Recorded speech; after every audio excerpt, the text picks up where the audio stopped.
여러분들을 진심으로 환영합니다. 중고등부 주일 예배는 사도신경으로 예배를 시작합니다. 다 같이 사도신경 하심으로 예배를 열도록 하겠습니다. 전능하사 천지를 만드신 하나님 아버지를 내가 믿사오며 그 외아들 우리 주 예수 그리스도를 믿사오니 이는 성령으로 잉태하사 동정녀 마리아에게 나시고 본디오 빌라도에게 고난을 받으사 십자가에 못 박혀 죽으시고 장사한 지 사흘 만에 죽은 자 가운데서 다시 살아나시며 하늘에 오르사 전능하신 하나님 우편에 앉아 계시다가 저리로서 산자와 죽은 자를 심판하러 오시리라.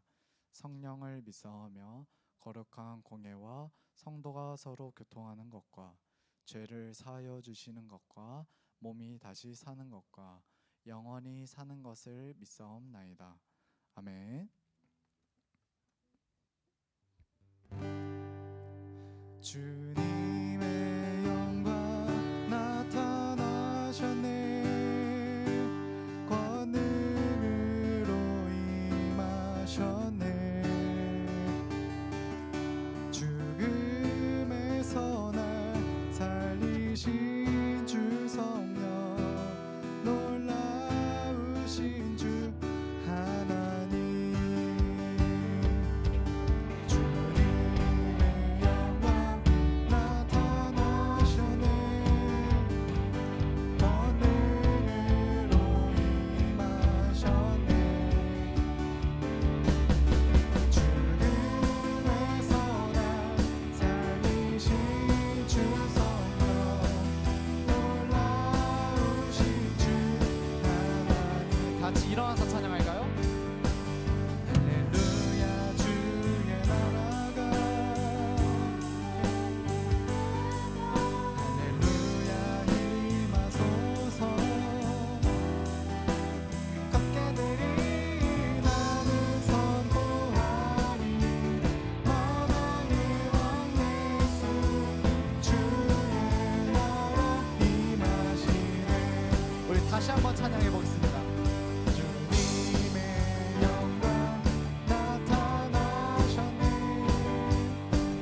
권능으로 임하셨네. 죽음에서 날 살리신 주 성령, 놀라우신 주 하나님. 할렐루야 주의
오늘 예배에도 나타나기 원합니다.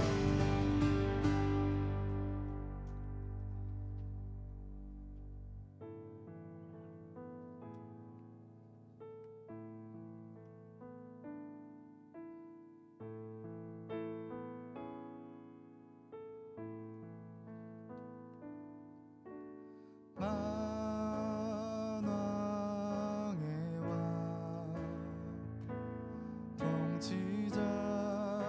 통치자이신 나의 주 경배해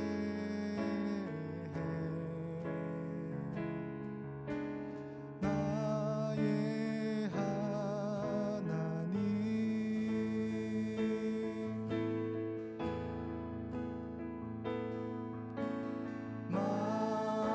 만왕의 왕 나의 구원자 소리 높여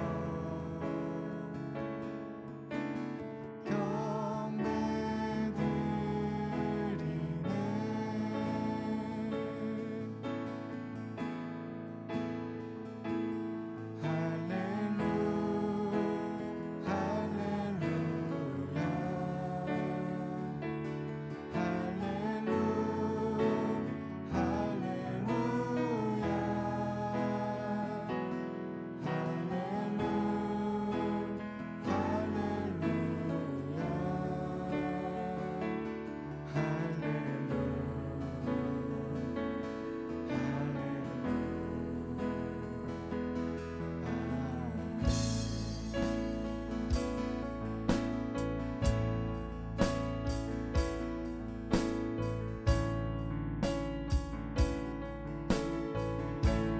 다시 한번 찬양합시다.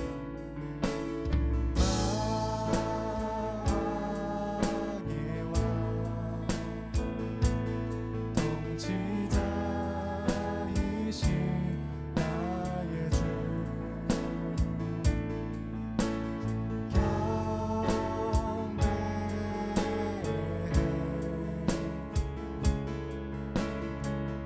나의 하나님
기도드리시겠습니다.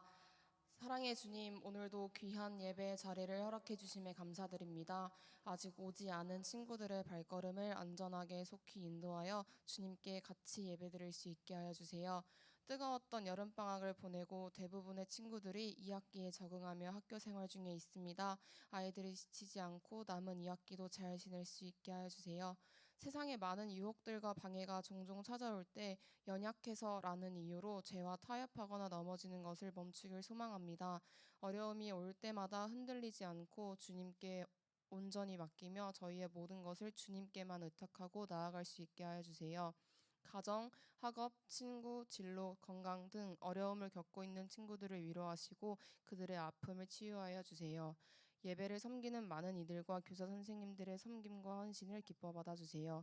하나님의 말씀을 전하시는 강도사님께 힘 더하사 아이들의 듣는 귀가 열려 하나님의 말씀을 가슴 깊이 잘 새겨서 이번 한 주간도 하나님의 말씀으로 승리할 수 있게 해주세요. 아무런 일이 일어나지 않는 것 같아도 하나님은 일하고 계시며 준비하고 계심을 믿습니다. 저희의 기도를 잊지 않으시고 저희를 가장 사랑하시는 주님을 믿으며 이번 한 주도 나아갑니다. 항상 감사하며 예수님 닮아가는 저희가 되길 소망합니다. 감사합니다. 예수님의 이름으로 기도드립니다. 아멘.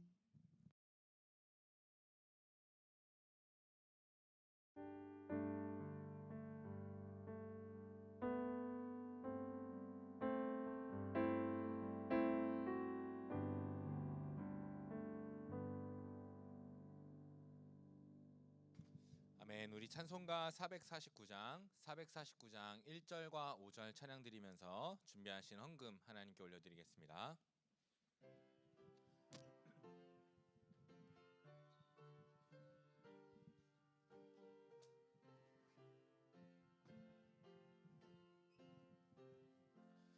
예수 따라가며 복음 순종하면 우리 행할 길 환하겠네. 주를 의지하며 순종하는 자를 주가 늘 함께 하시리라. 의지하고 순종하는 길은 예수 안에 즐겁고 복된 길이로다. 주를 힘입어서 말씀 잘 배우고 주를 모시고 살아가세. 항상 순종하면 주가 사랑해 주시리라. 의지하고 순종하는 길은 예수 안에 즐겁고 복된 길이로다. 아멘. 오늘 우리가 함께 나누는 하나님의 말씀은요. 여러분 성경책을 조금 펴셔야 될 것 같아요. 히브리서 4장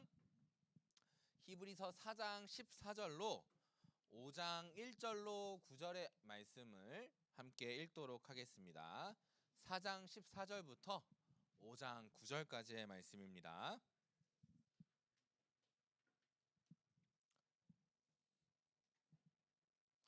히브리서 4장 14절로부터 5장 9절까지의 말씀을 함께 교독하고 마지막 9절은 한 목소리로 읽겠습니다. 제가 먼저 읽겠습니다. 그러므로 우리에게 큰 대제사장이 계시니 승천하신 이 곧 하나님의 아들 예수시라. 우리가 믿는 도리를 굳게 잡을지어다.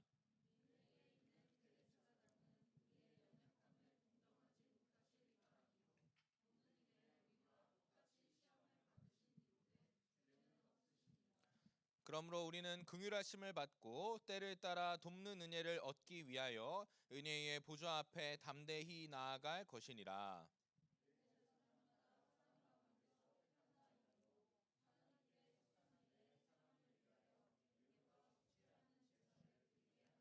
그가 무식하고 미혹된 자를 능히 용납할 수 있는 것은 자기도 연약에 휩싸여 있음이라.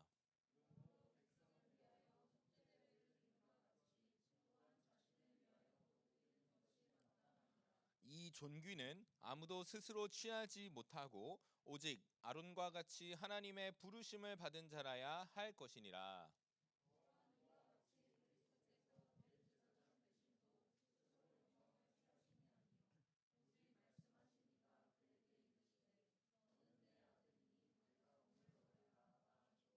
또한 이와 같이 다른 데서 말씀하시되 내가 영원히 멜기세덱의 반차를 따르는 제사장이라 하셨으니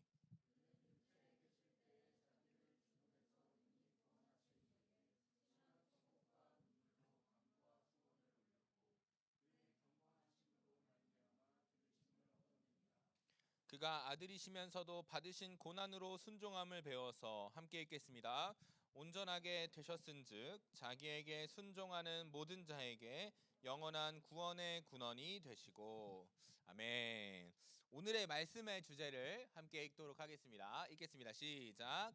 예수님을 믿어야 하는 이유 1. 예수님이 온전한 대제사장이 되어 주심. 아멘. 겁나 긴데요. 오늘 이 말씀의 주제를 가지고 함께 말씀을 나누도록 하겠습니다.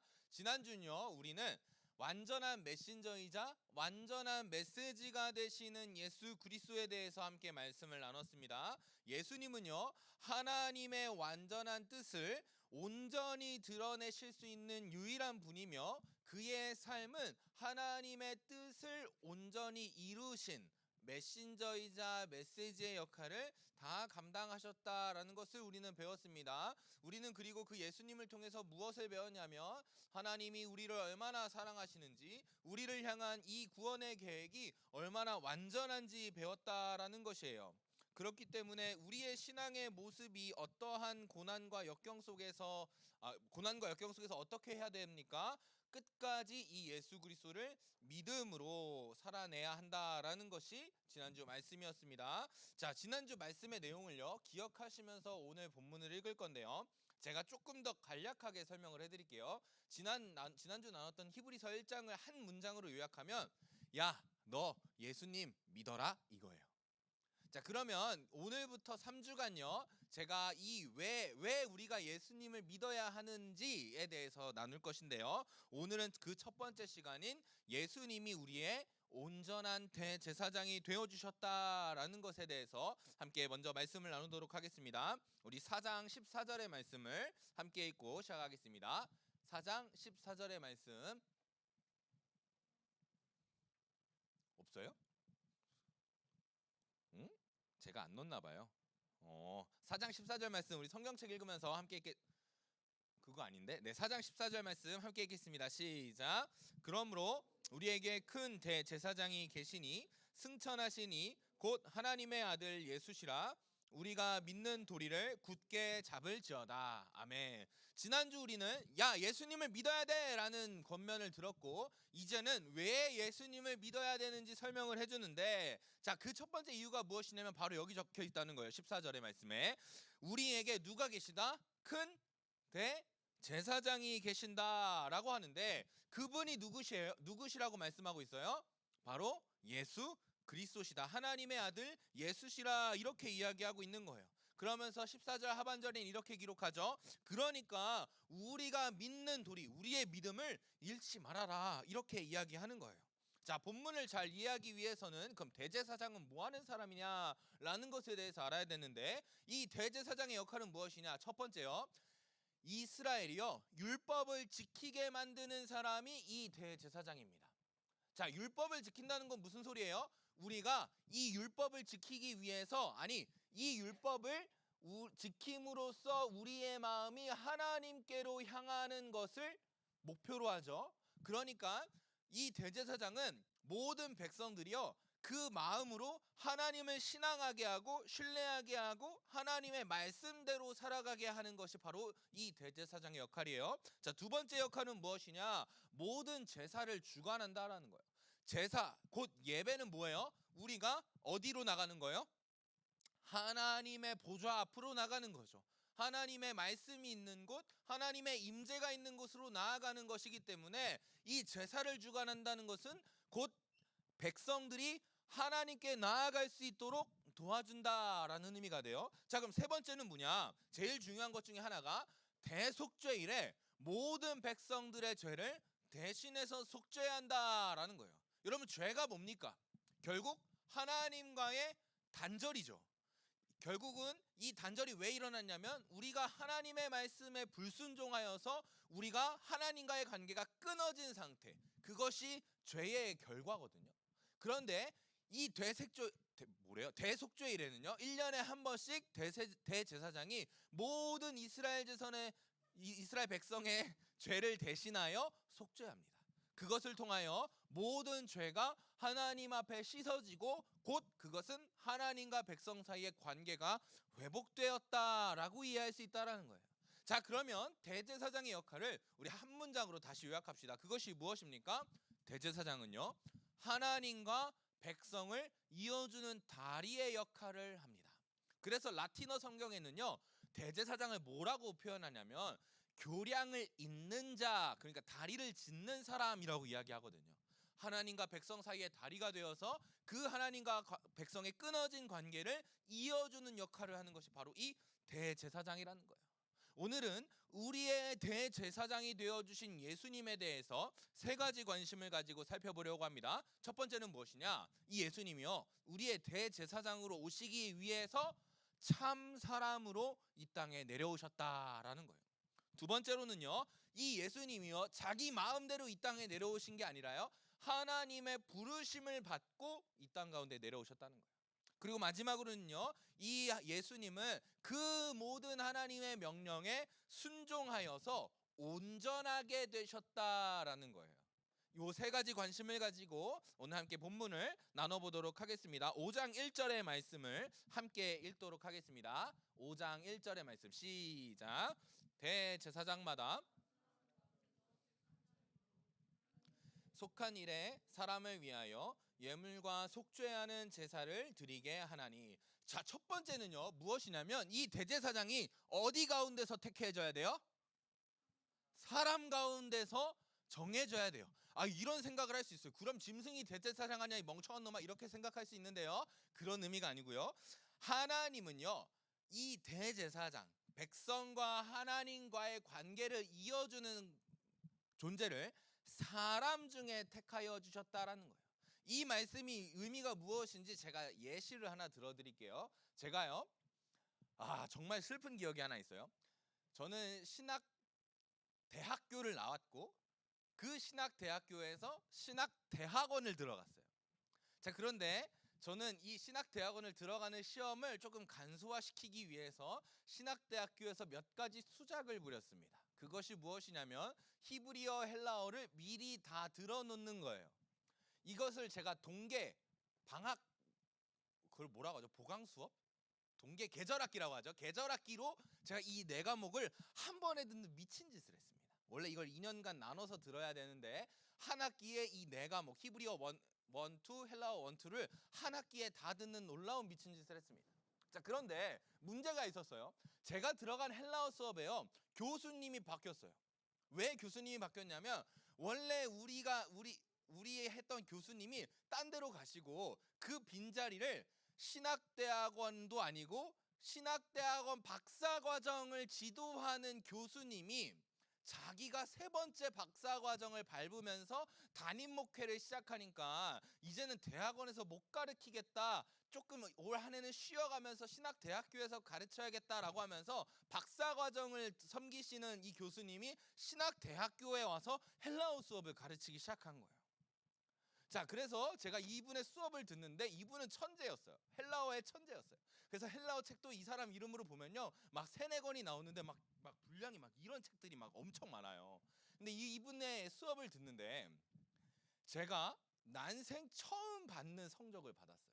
제가 B는 내리고 C는 뿌려도 D를 받아본 적은 없거든요. 근데 이분의 수업은 제가 다 D 플러스를 받았어요. 저는 처음으로 D라는 성적표를 받고 진짜 충격을 받았어요. 그런데 왜 충격을 받았냐면 너무 감사한 거예요. D를 주신 게 너무 감사한 거예요. 왠 줄 아세요? 제가 중간고사, 기말고사를 볼 때마다 단 한 개의 정답도 적지 못했어요. 그래가지고 기말고사, 중간고사 때마다 교수님께 편지를 썼어요. 시험지에. 교수님, 저 이번에 신대원 꼭 가야 됩니다. 신대원 가서 헬라어 열심히 들을 테니까 여기선 제발 패스만 시켜주세요. 이러고 막 눈물의 편지를 막 일부러 막 물 몇 방울 떨어뜨려가면서 막 편지 써서 냈어요. 그랬더니 교수님이 이 불쌍한 놈 하면서 저한테 D+라는 성적을 준 거예요. 알고 봤더니요, 이게 제 이야기가 뿐만 아니라 그 전체 동계 광자에서 한 명만 A 받고 나머지 다 D+ 받았어요. 계절 학기라서 성적을 마음대로 주실 수 있거든요. 그래서 한 명만 A+도 아니고 A 받고 나머지 수강생들은 다 D+를 받았대요. 왜 이런 일이 발생했을까요? 저는요, 심지어는 바로 그 다음 학기에 신대원에 입학해서요, 헬라어, 히브리어 모두 다 A+ 받았거든요. 그런데 이 교수님의 수업을 듣고 이 교수님의 시험만은 내가 단 1%도 이해하지 못했어요. 왜 그랬을까요? 내가 못나서? 아니에요. 이거는 그 교수님이 더러운 죄를 가지고 있는 거예요. 어떤 죄악을 가지고 있냐? 이 사람은요, 원래 용을 키우는 사람이에요. 그런데 병아리 짹짹하고 있는 나한테 와서 용을 가르치지 막 하는 거야. 그러면 내가 그걸 이해해 못해? 못해요. 난 단 한마디도 이해를 하지 못했어. 내가 그 교수님의 수업에서 생각나는 거 딱 하나, 사사메스테스트 뭐 이런 헛소리밖에 기억이 안 나요. 왜요? 이 사람은 박사과정을 가르치던 교수인데 대학생 초짜들을 가르치려니까 이 대학생들이 그 교수님의 수업을 따라가요? 못 따라가요? 못 따라가요. 교수님은 우리가 이해가 안 간대요. 야, 이걸 왜 이해 못해? 이해가 안 가요. 근데 그 교수님도 이해가 안 가요. 왜 이걸 이해 못하지? 이 새끼는 병신이니까 이런 생각을 하게 되는 거죠. 근데 나는 이 교수님 이거 무슨 소리를 하는 거지? 이게 수업인가? 라고 생각이 드는 거죠. 이게 왜 이런 일이 발생한 거예요? 그 교수님도 나를 이해 못하고요, 나도 그 교수님을 이해하지 못해요. 왜요? 그 갭이 너무 커서요.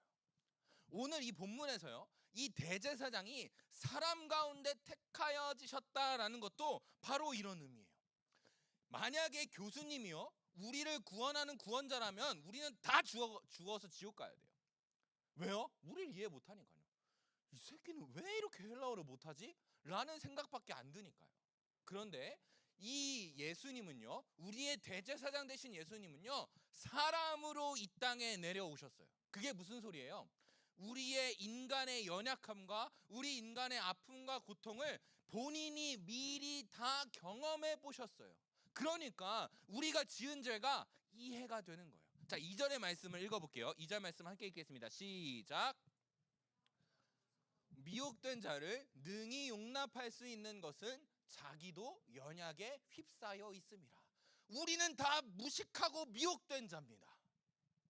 기분 나쁘죠? 하지만 그게 사실입니다. 그런데 그런 무식하고 미혹된 죄인들을 용납하는 것, 그들을 위해서 제사를 드려주고 그들을 하나님께 연결시켜줄 수 있는 것은 예수님도 그 연약함에, 그 죄의 불완전함에 경험이 있기 때문이라는 거예요. 만약에 예수님이 참 하나님으로서만 우리에게 오셨다면, 뭐야 얘들 왜 죄를 짓는 거야? 이 새끼들 이거 안 되겠네? 그냥 뒤져라 하고 다 죽는 거예요. 그런데 예수님이 이 죄의 문제를 경험하고 고난에 빠져 있는 사람들을 이해하고 그들을 용납하시기 때문에, 우리의 마음과 우리의 이 답답한 심령들을 이해하시기 때문에 우리를 구원하여 주신다는 거예요.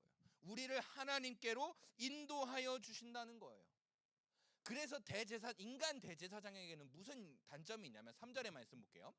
원래 인간 대제사장은요, 남을 위해서 제사를 드릴 때는요, 반드시 자기 자신을 위해서, 자신의 죄를 위해서 먼저 제사를 드렸어야 돼요. 왜요? 나도 죄인이니까 하나님 앞에 그 사람을 이어주기에도 부족한 거예요. 그러니 먼저 자신의 죄에 대해서 속죄하고 그 이후에 다른 이들을 위해서 제사를 드려주는 거예요. 자, 그런데 4장 15절 16절의 말씀 성경책을 보세요. 제가 읽어드릴게요. 우리에게 있는 대제사장, 앞에 나오네요. 우리의 연약함을 동정하지 못하실 이가 아니오 모든 일에 우리와 똑같이 시험을 받으신 이로되 죄는 없으시니라. 그러므로 우리는 긍휼하심을 받고 때를 따라 돕는 은혜를 얻기 위하여 은혜의 보좌 앞에 담대히 나아갈 것이라. 아멘. 자, 무슨 소리입니까? 예수님이 예수님이 우리를 하나님과 관계를 회복시켜 주시기 위해 오셨는데 그 예수님도 연약에 빠지셨기 때문에 우리의 연약함을 동정하실 수 있다는 거죠. 자, 그런데 더 중요한 게 있어요. 그런 문제를 경험했을 뿐만 아니라 예수님은 죄가 있어요, 없어요? 없다는 거예요. 우리가 겪는 고난과 고통과 아픔은 다 죄로 인한 것인데 예수님은 죄가 없으심에도 불구하고 우리를 이해하고 우리를 용납하기 위해서 이 땅에 인간으로 내려오셨다라는 거예요. 여러분, 이것이 우리에게 얼마나 큰 소망이 되는 것입니까? 여러분, 생각을 해보세요. 여러분을요, 예수님이요, 아니요, 하나님이요, 이해하신다는 거예요. 여러분들이 어떤 죄에서 고난하고 고난받고 고통받고 여러분이 어떤 슬픔 가운데 빠져 있는지 참 하나님이 되시는 예수님이요, 다 이미 아신다는 거예요. 왜요? 그가 경험해 보셨거든요. 그래서 우리는 어떻게 해야 됩니까? 그 예수님께 우리의 이 마음의 문제를 가지고 나가는 거예요. 하나님, 저 이거 아파요. 하나님, 저 이런 죄의 문제는 해결이 안 됩니다. 하나님, 저 이런 고민이 있는데 이런 것들이 제 능력으로는 해결할 수 없습니다. 그러니 저와 함께 해주십시오. 저를 도와주시고 저에게 지혜를 주시고 저를 인도하여 주십시오. 이렇게 나아갈 수가 있는 거예요. 왜요? 그러기 위해서 그리스도께서 인간의 육신으로 우리에게 찾아오셨거든요. 그러니까 16절에는 이렇게 말하는 거죠. 은혜를 얻기 위하여 은혜의 보좌 앞에 담대히 나아가십시오. 우리가 그 은혜를 얻기 위해서 계속 예수 그리스도의 말씀 앞으로 예수 그리스도가 계신 자리로 나아가기만 한다면 우리를 위하여 인간의 육신으로 오신 예수 그리스도께서 우리에게 무엇을 주신대요? 은혜를 주신대요.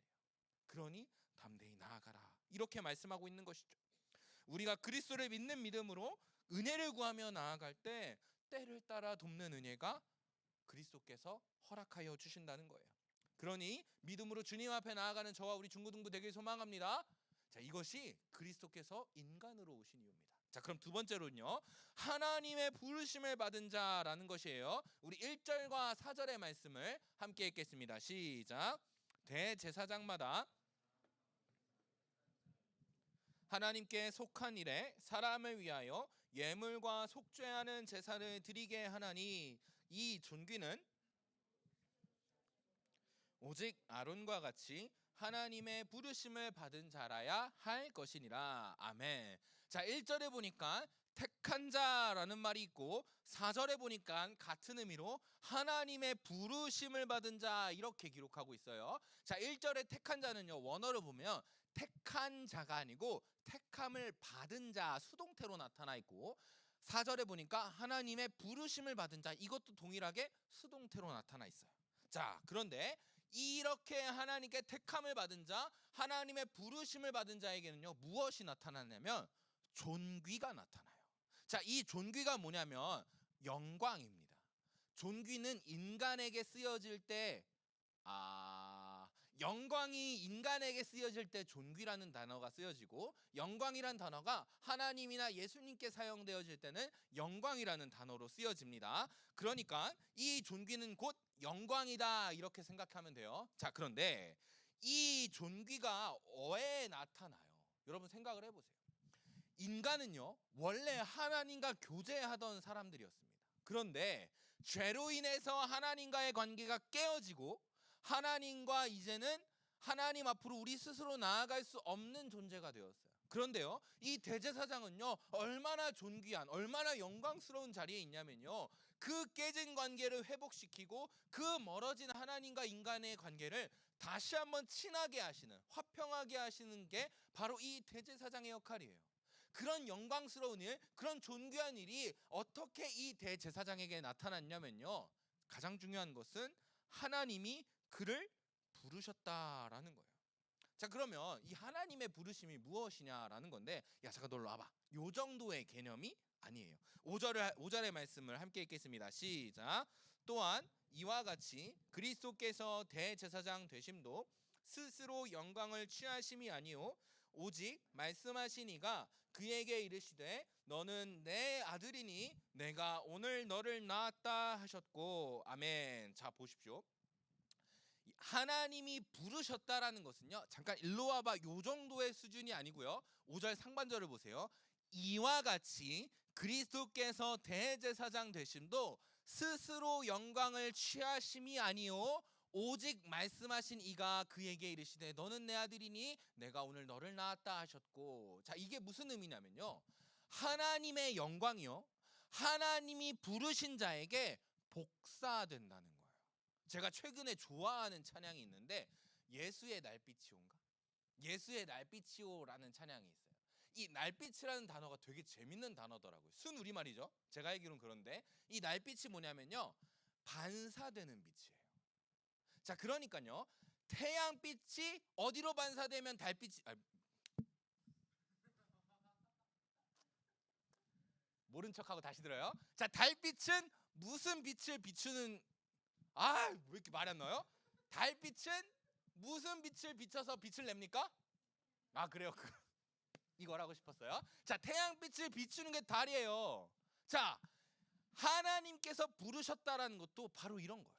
하나님이 부르셨다는 것은 하나님의 영광의 빛이 이 달빛을 통해 태양빛이 드러나듯이 부르신 인간을 통해서, 부르신 자를 통해서 하나님의 영광이 나타나신다라는 의미인 것이죠.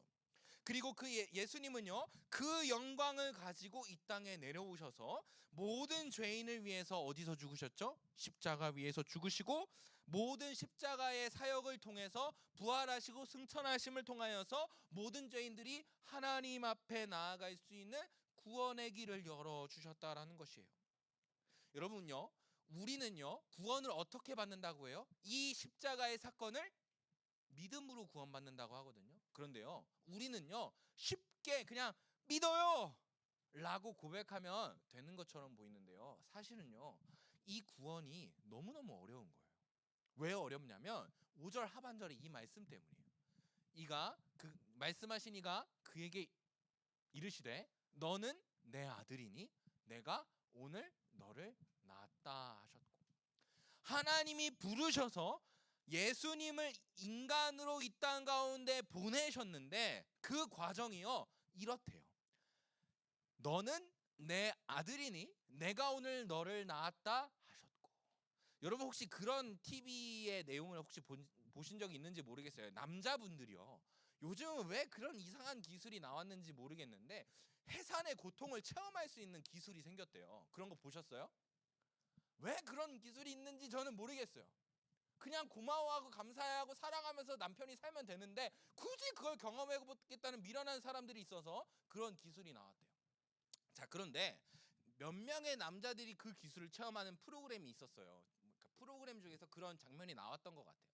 자, 그런데 대부분의 남자들이요, 해산의 고통이 0에서 100까지 올라간다고 하면 0에서 50까지는 참고요, 대부분 50에서 네, 살려주세요 제발 그만 하면서 끊어달래요. 51도 넘어가지 않고 50만 되면, 그냥 절반만 되면 저 이제 더 이상 못하겠어요, 이제 그만해 주세요, 이렇게 하면서 해산하는 고통을 100까지 절대 느끼지 못한대요. 저는 남자라면 조금 더 고통을 잘 참겠지라고 그냥 막연한 생각을 가지고 있었는데 그 고통이 얼마나 크면 51, 52, 60, 70, 80도 아니고 50만 돼도 못 견딘다고 해서 뛰쳐나간다는 거예요. 어떤 목사님은요 이런 사람들을 보면서 이렇게 이야기하시더라고요. 그건 당연한 거다. 왜 당연하냐면 그 고통을 엄마들이 참을 수 있는 이유는 딱 한 가지다. 왜냐? 10개월 동안 그 뱃속에서 이 아름다운 생명의 능력, 그 생명력을 직접 경험해 봐야만, 그 사랑하는 나의 생명이 내 몸에서 안전하게 나오기를 소망하는 마음이 10달 동안 훈련되어야만 그 해산의 고통을 참을 수 있다는 거예요. 자, 그러면요 이 해산의 고통이 얼마나 큰 거예요? 대부분의 남자는 참을 수 없고 일반적인 여성도 참을 수 없어요. 단 그 생명의 장엄함을 경험한 사람만이 참을 수 있는 것이 바로 이 해산의 고통이에요. 하나님도요 예수님을 이 땅에 내려보내시는 것이 너무너무 싫었을 것 같아요. 생각해 보세요. 여러분들의 부모님이 여러분들을 고통스러운 자리에 보내는 것을 기뻐하시겠습니까? 절대 그러지 않으셨을 거예요. 그런데 십자가를 지는 자리, 고난과 고통과 조롱과 죽음이 있는 자리로 하나님이 그 아들 예수 그리스도를 보내십니다. 왜요? 우리 인간의 그 생명의 사랑함을 느끼고 계셨기 때문에. 자기가 창조한 인간들을 사랑하시는 그 사랑이 너무나도 컸기 때문에 그 해산의 고통을 참으시면서까지 아들 예수 그리스도를 인간에게 보내주셨다라는 거예요. 그래서 그 사랑 때문에 그 고통을 감내하면서까지 아들 예수를 우리의 대제사장 삼아 주셨다는 것이죠. 여러분, 이것이요 엄청난 은혜인 거죠. 왜 그런지 우리 마지막 순종으로 온전하게 되신 예수님을 살펴보겠습니다. 자, 보세요. 여러분, 보내면 다 가야 돼요. 자기의 모든 일생이 자기를 위한 일생이 아니고, 심지어 말년에는 고통당하고 조롱당하고 인간이 할 수 있는 최악의 처형기구인 십자가 위에서 죽으라고 하는데, 그걸 보낸다고 다 가야 됩니까? 그렇지 않습니다. 예수님도요 이 십자가를 사실은 피하고 싶었어요. 7절의 말씀을 읽어볼게요. 시작. 그는 육체에 계실 때에 자기를 죽음에서 능히 구원하실 이에게 심한 통곡과 눈물로 간구와 소원을 올렸고 그의 경건하심으로 말미암아 들으심을 얻었느니라. 아멘. 그래서 예수님은요 십자가를 지시기 전에요 겟세마네 동산이라는 곳에 올라가서 심한 통곡과 눈물로 기도하셨습니다. 마태복음 26장 39절의 말씀을 제가 읽어드릴게요. 조금 나아가사 얼굴에 땅을 대시고 엎드려 기도하여 이르시되 내 아버지여 만일 할만하시거든 이 잔을 내게서 지나가게 하옵소서. 이 잔을 내게서 지나가게 하옵소서라는 말이 무엇입니까? 하나님 가능만 하면 나 십자가 안 지고 싶습니다. 이렇게 말씀하시는 고백이에요. 그런데 여러분, 이 예수님의 기도를요 우리가 오해해서는 안 되는 게요, 예수님이 그 십자가를 지는 과정 가운데 생기는 육체적인 고통과 고난과 조롱과 비방이 싫어서, 그 죽음이 싫어서 하나님 저 십자가 지기 싫어요 라고 기도한 것이 아니에요. 예수님이 싫어하셨던, 예수님이 꼭 피하고 싶으셨던 그 십자가에서 고통은요 무엇이냐면 마태복음 27장 46절에 나와 있어요. 제9시쯤에 예수께서 크게 소리질러 이르시되 엘리 엘리 라마 사박다니 하시니 이는 곧 나의 하나님 나의 하나님 어찌하여 나를 버리셨나이까 하는 뜻이라. 아멘. 예수님이 피하고 싶으셨던 십자가는 무엇이냐면 그 십자가 위에서 모든 인간의 죄를 지시고 죽으셨을 때, 그 죽으심이 완성된 순간에 그 죄로 인하여 하나님과 예수님과의 관계가 끊어지는 것을 피하고 싶으셨다라는 거예요.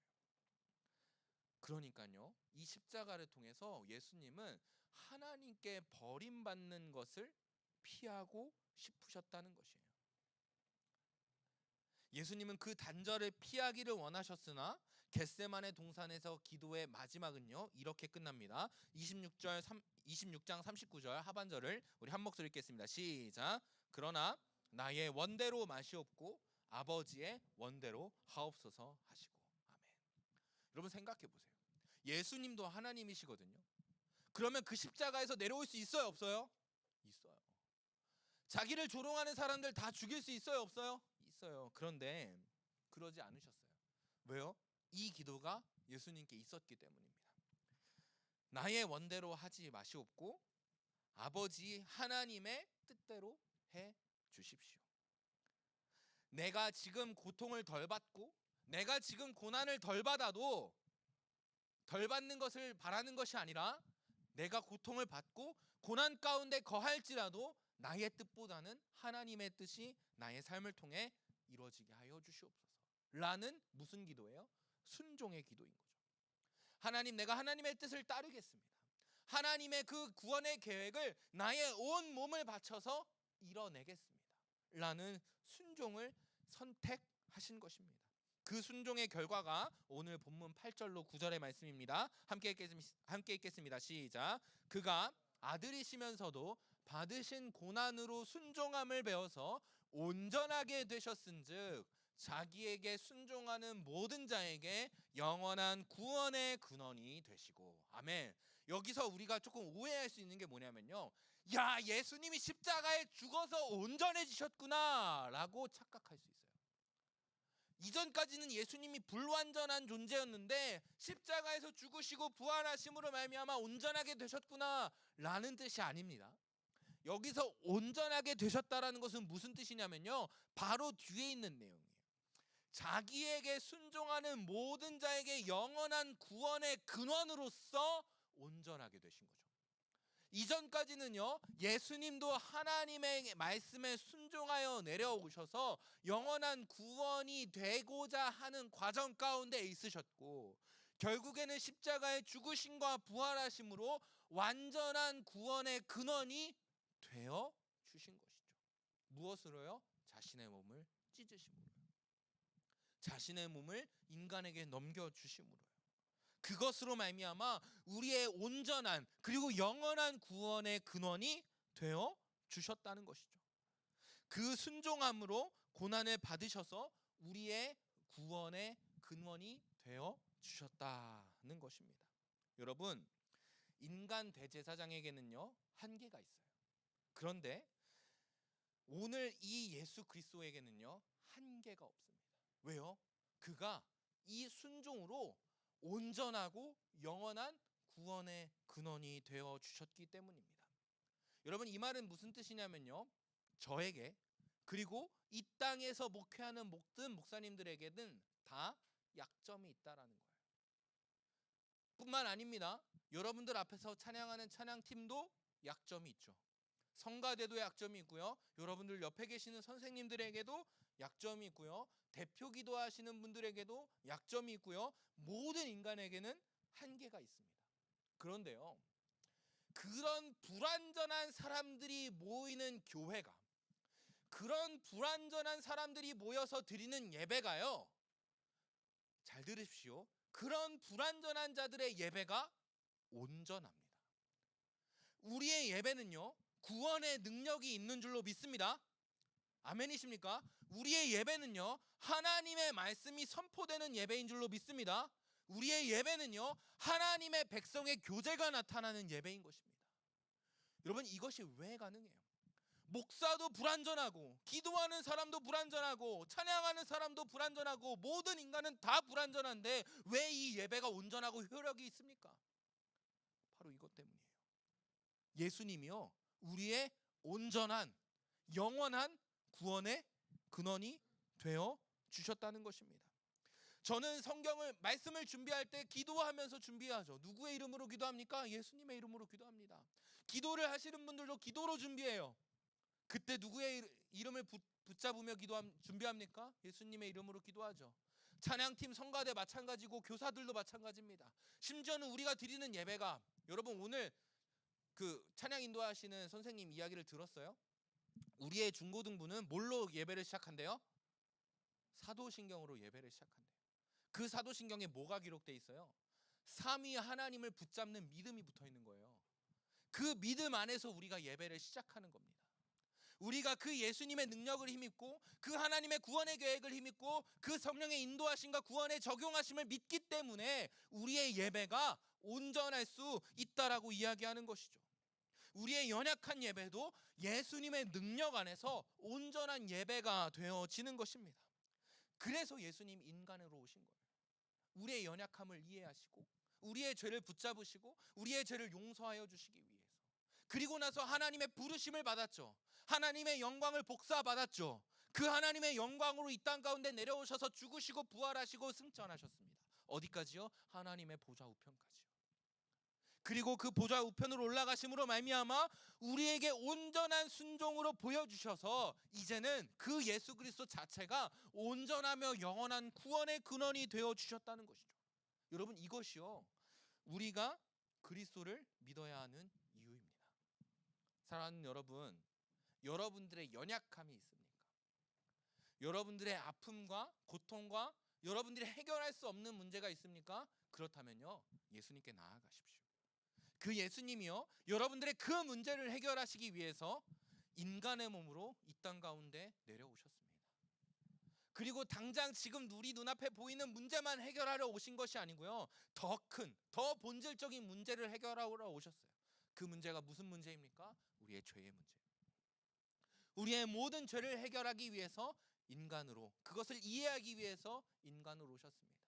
그것에서 그치지 않죠. 참 인간이기만 했으면 아무런 구원의 능력이 나타나지 않았을 것입니다. 그러나 하나님의 택하심을, 하나님의 부르심을 받고 이 땅 가운데 내려오신 예수님은요, 구원의 효력을 갖출 만한 참 하나님이셨습니다. 그리고 그 하나님이요, 우리를 위해서 십자가에서 죽으시고 부활하시고 이후에는 승천하셨습니다. 그것으로, 그 온전한 순종으로 이제는 우리에게 온전하고 영원한 구원의 근원이 되어 주셨다는 것입니다. 그러니까 우리의 모임이 의미가 있는 겁니다. 여러분, 여러분들이 이 예배에 나오는 것이 절대로 의미 없는 일이 아니에요. 이 예배 가운데서, 예배 가운데 선포되어지는 말씀과 함께 부르는 찬양과 하는 기도와 모든 순서의 교제가 다 구원의 효력을 담고 있는 모임의 하나하나의 행동들이라는 거예요. 그러니까 여러분, 이 예배에 더 집중할 수 있었으면 좋겠습니다. 이 예배를 사모할 수 있었으면 좋겠습니다. 이 예배를 준비할 수 있었으면 좋겠고요. 이 예배 가운데 임재하셔서 역사하시는 우리의 완전한 대제사장 되시는 예수 그리스도를 믿음으로 나올 수 있었으면 좋겠습니다. 그때에요, 우리의 영원한 구원의 근원이 되시는 대제사장 되신 그리스도께서요, 우리에게 구원을 허락하여 주실 것입니다. 우리의 삶의 모든 문제를 하나님의 선으로 인도하여 주실 것입니다. 그러니 여러분, 우리가 이 예배 가운데 예수님을 믿는 도리를 더욱더 굳세게 하기를 소망합니다. 더욱더 간절히 예수님을 믿고 찾고 부르짖기를 소망합니다. 그것으로 우리의 삶이 그리스도로 인해 영향받는, 그리스도의 역사가 나타나는 우리의 모든 삶이 되어지기를 소망합니다. 우리 찬양팀 나와주실까요? 우리 이 시간 이렇게 찬양하고 기도하기를 원하는데요. 여러분, 우리는요, 딱 한 분만 붙잡으면 됩니다. 그분이 누구냐면 우리의 그리스도 되시는 예수님이십니다. 여러분, 이 예수님이 이 예수님을 우리가 믿어야 하는 이유는 단 한 가지죠. 오늘 말씀에서는 우리의 온전하고 영원한 대제사장이 되어 주셨다는 것입니다. 이번 한 주간 여러분이 살아갈 때요, 이렇게 살아갈 수 있었으면 좋겠습니다. 예수님, 내가 그 예수님을 믿습니다. 예수님, 내가 그 예수님을 찬양합니다. 예수님, 그 구원해 주신 은혜를 감사합니다. 그리고 예수님, 이제는요, 우리를 왕같은 제사장으로 부르신 그 예수님 앞에 이제 나도 그 예수의 본을 쫓아 나아가기를 소망합니다. 오늘 본문에서 읽지 않았는데요, 6절과 10절에는 이런 말이 있어요. 그리스도께서 멜기세덱의 반차를 따르셨다. 멜기세덱의 서열을 따르셨다. 이런 말씀이 있어요. 이 말이 무엇이냐면요, 멜기세덱이 무슨 뜻이냐면 의의 왕, 살렘의 왕이라는 뜻이거든요. 왕, 곧 그 멜기세덱이 갖는 왕권과 대제사장권을 예수님이 그대로 승계받으셨다라는 뜻이에요. 그게 무슨 뜻입니까? 그의 대제사장권이 나타나지 않았다라면 그의 왕권이 그에게서도 나타나지 않았을 것이라는 거예요. 그러니 여러분, 우리는 이렇게 기도해야 되죠. 우리도 그 예수님과 같이 제사장의 삶을 살아내게 하시고 이후에 주님께서 우리를 다시 부르시는 그날에 우리도 예수님과 같이 하늘에서 왕노릇하게 하여 주옵소서. 그 왕권에 참여하게 하여 주옵소서. 이렇게 기도할 수 있는 것입니다. 우리 시간 찬양하시면서 기도하시면서 나가겠습니다. 함께 찬양합니다. 수많은 무리들 주지어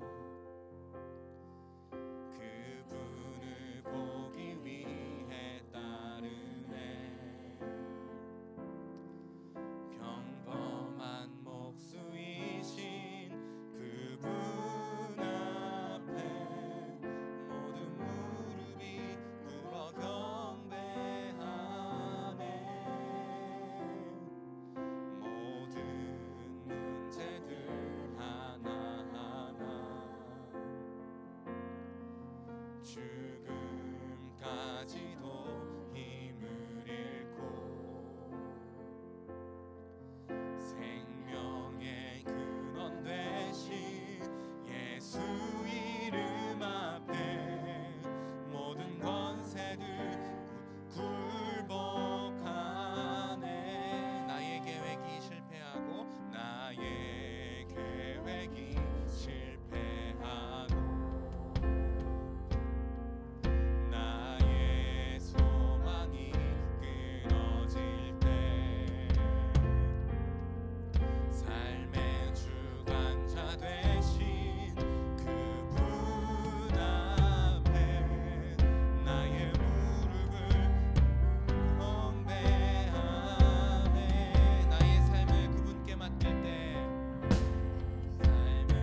주시옵소서.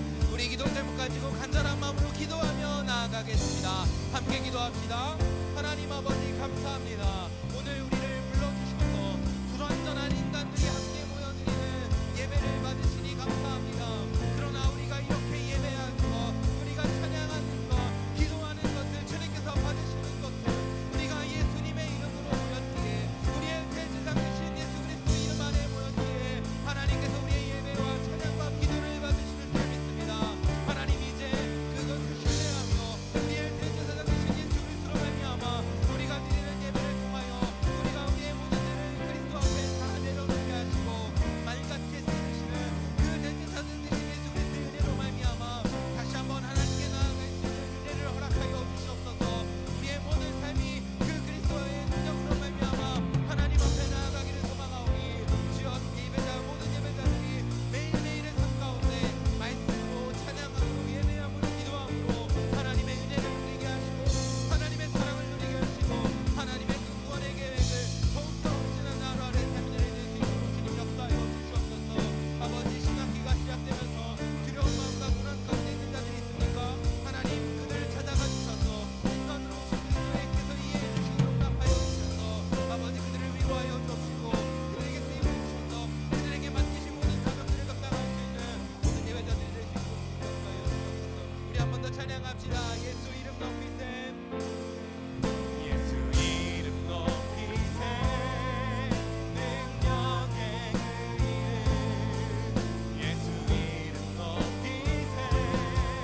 구원의 그 이름. 예수 이름을 부르는 자. 예수 이름을 믿는 자. 예수 이름 앞에 나오는 자 복이 있도다.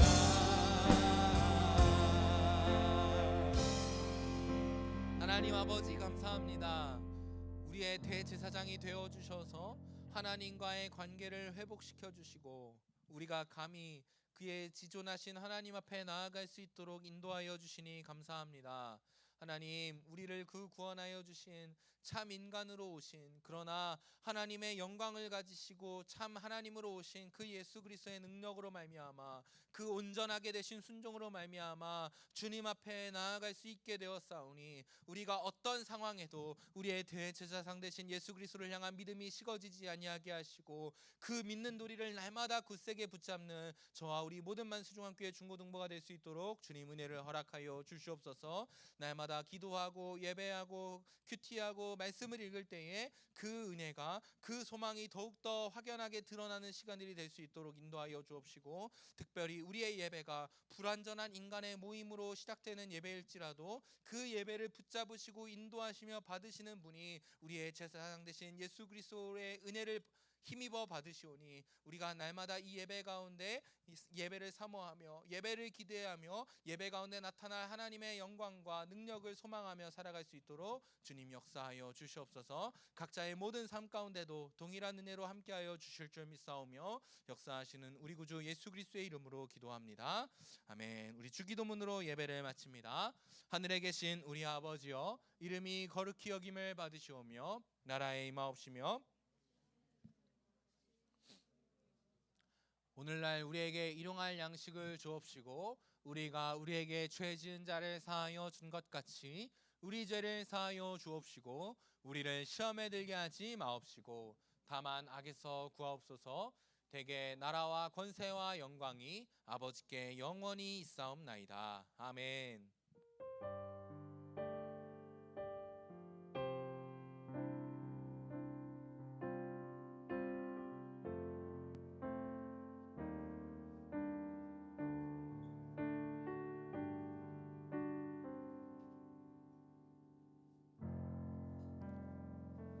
온전한 대제사장이 되어주신 예수 그리스도를 날마다 믿음으로 나아가는 저와 우리 모든 만수중학교의 중고등부 되길 소망합니다. 우리 부장님 나오셔서 광고 전해주시겠습니다.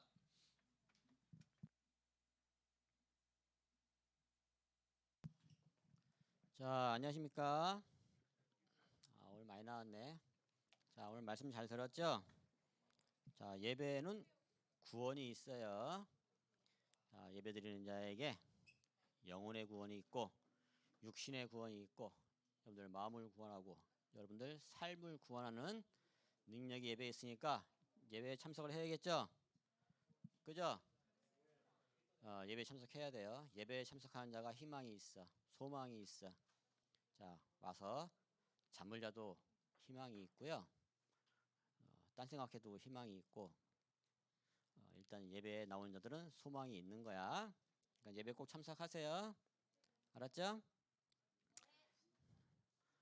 예, 그러면 자, 강구할게요. 자, 성경 구사가 좀 남은 줄 알았더니 다음 주에 바로 성경 시험이네. 셋째 주네. 그죠? 자, 셋째 주 다음 주는 공과 없이 바로 시험을 보도록 하겠습니다. 자, 참가상이 있으니까 참석하셔야 돼요. 자, 그 넷째 주는 공과 공부 후에 나머지 시험을 보도록 하겠습니다. 자, 상금이 많아요. 아직 상품은 안 정해졌는데 상품은 여러분들 상금에 비례하는 여러분들이 원하는 것을 주도록 하겠습니다. 자, 현찰과 상품권을 제외한 상품을 하면 됩니다. 자, 상금이 좀 많아요. 용태야, 아니 민재야.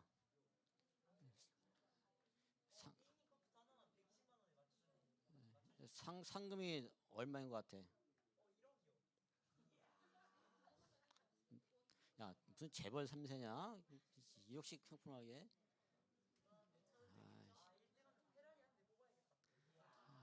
자, 상금을 상 받을 자들이 n분의 1에서 가져가는 거야. 자, 그러니까는 95점 이상이 한 명 나왔다. 한 명이 올인하는 거야. 그지? 자, 2명이면 나누기 2, 3명이면 나누기 3. 효민아, 상금이 얼마일 것 같아? 총? 어? 찍어봐, 빨리. 어? 빨리 찍어봐. 어?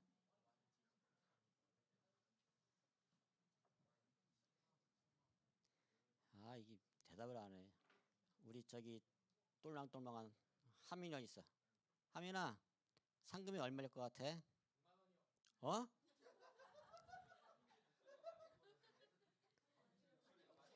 자, 상금이 75만 원이에요. 자, 75만 원이야. 자, 참가상 빼고 하면은 얼마인지 대충 나오겠지? 자, 한 명 남으면 다 갖고 가는 거야. 그지?